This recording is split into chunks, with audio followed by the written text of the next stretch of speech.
Hi everyone, ako po si Morning Coffee Thoughts. Sa pagtalakay natin ngayon, sasagutin natin yung isang malaking tanong. Nagmadali nga ba si Senator Ping Lacson? Kasi di ba may isang P100 billion na bombshell na parang na-solve agad in just a few days. So, ano sa tingin nyo? Feel free to drop a comment below and kung sa tingin nyo makakatulong to sa iba, pakishare na rin. Okay, so let's start with the number, yung pinakasentro ng buong kwento, 100 billion pesos. Grabe, isipin nyo na lang, 100,000 million pesos. Hindi yan basta-basta numero lang, no? Napakalaking pera niyan, sapat para sa napakaraming proyekto at serbisyo para sa Pilipino. At dito na talaga papasok yung nakakagulat na tanong. Isang kaso na ganito kalaki, 100 billion ha, tapos parang nasolusyonan sa loob lang ng 4 na araw. Imagine that, 4 days. Kaya ang tanong talaga, sapat ba yun? Well, yung bilis ng mga pangyayari, yun talaga yung nakakuha ng attention ko eh. Kaya na-curious ako. Nag-research ako, tiningnan ko yung timeline, yung mga sinabi ng bawat panig, so heto yung mga nalaman ko. Tara, silipin natin. Okay, so Section 1, a $100 billion bombshell. Dito talaga nagsimula ang lahat. November 14, 2025, biglang may lumabas na video. Galing sa isang dating congressman, si Zaldico. At yung mga sinabi niya, wow, talagang mabigat. So ano ba tong mga core allegations ni Zaldico? Eto, number 1, inutos daw mismo ni President Marcos sa kanya na magsingit ng 100 billion pesos na projects doon sa 2025 budget.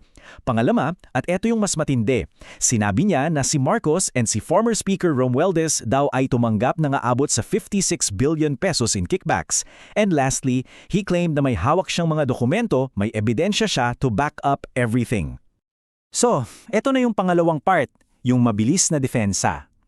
After nung bombshell ni Ko, syempre ang expectation ng lahat, di ba? Mahabang investigasyon yan. Pero hindi.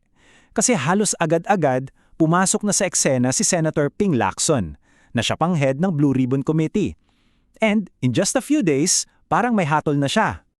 Para mas ma-appreciate natin kung gaano kabilis, tingnan natin tong timeline.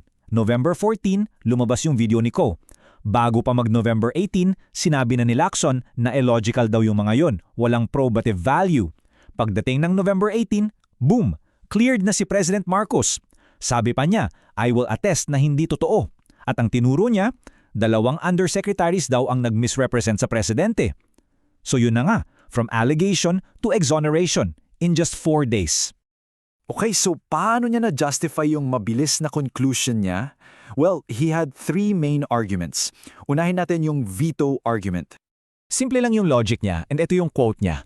Kung ikaw ang pangulo na nagpasingit ng 100 billion, bakit mo i-veto ang sarili mong singit? Gets nyo?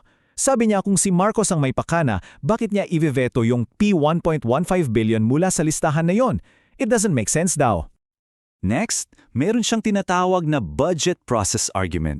Basically, sinasabi niya na may tamang proseso ang gobyerno para sa pondo at yung kwento ni Ku, hindi raw akma doon. And finally, yung math argument.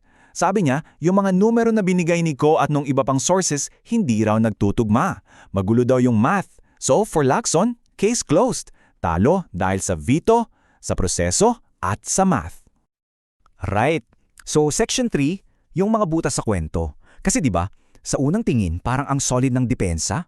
Pero kapag sinimulan mo ng himayin, dito na lumalabas yung mga questions, yung mga butas sa kwento, lalo na sa proseso.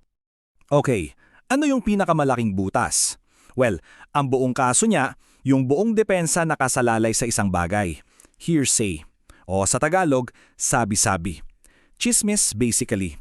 At sa batas, alam naman natin, napakahina niyan. Pero hindi lang to basta simpleng hearsay ha. It's actually triple hearsay. Tingnan nyo to. Si Senator Lacson, nakuha yung info niya kay Undersecretary Bernardo. Si Bernardo naman, narinig daw niya kay Executive Secretary Bersamin. Si Bersamin daw, narinig niya kay Secretary Bunoan, na narinig naman daw ni Bunoan kay Undersecretary Olivar. Parang pass the message na laro, di ba? Yung kwento, dumaan sa 4 na tao bago makarating kay Lacson. Gaano ka-reliable yan as evidence? Even yung pinaka-solid na argumento niya, yung sa veto, pwede mo palang tingnan sa 2 magkaibang paraan. Sa isang side, andyan yung theory ni Lacson. Vineto ng presidente kasi inosente siya. Makes sense. Pero sa kabilang banda, may alternative theory. Paano kung yung veto ay isang political move? Damage control, ika nga, para lang maipakita sa publiko na may ginagawa sila lalo na't pumutok na yung skandal. At tandaan, yung veto ay maliit na parte lang. 98.85% ng insertions na iwan pa rin. So isipin nyo to at para sa akin ito yung pinaka-importante. Yung buong kaso na nag-clear sa presidente, nakasalalay sa salita ng isang tao. Isang testigo na deeply compromised. Yung taong to, siya mismo yung umamin na humawak ng bilyong-bilyong kickbacks. So ang tanong, gaano katibay ang pundasyon ng isang kaso kung yan ang itsura ng star witness mo? Tara, punta tayo sa next section. Kasi bukod sa mga butas sa ebidensya, marami ring nangyayari sa paligid. Mga political events na parang sinasabing, teka, hindi pa tapos ang investigasyon. Tingnan nyo to, habang nangyayari yung mabilis na pag-clear kay Marcos, ano pang nangyayari? Well, sunod-sunod yung pag-resign ng mga key officials, kasama na sina Bersamin, Pangandaman at yung dalawang undersecretaries. Tapos, yung Makabayanan Bloc nananawagan ng mas malalim na investigasyon. Mismong si Zaldico nagsabi kay Lacson na tingnan muna yung mga dokumento bago i-dismiss yung kaso. Pero ang weird, di ba? Wala pang final report ang Blue Ribbon Committee, pero yung public defense, kumplato na. So this brings us to the question, ano ba dapat ang itsura ng isang tunay at thorough na investigasyon? Kung seryoso talaga tayo, di ba? Well, dapat. May checklist.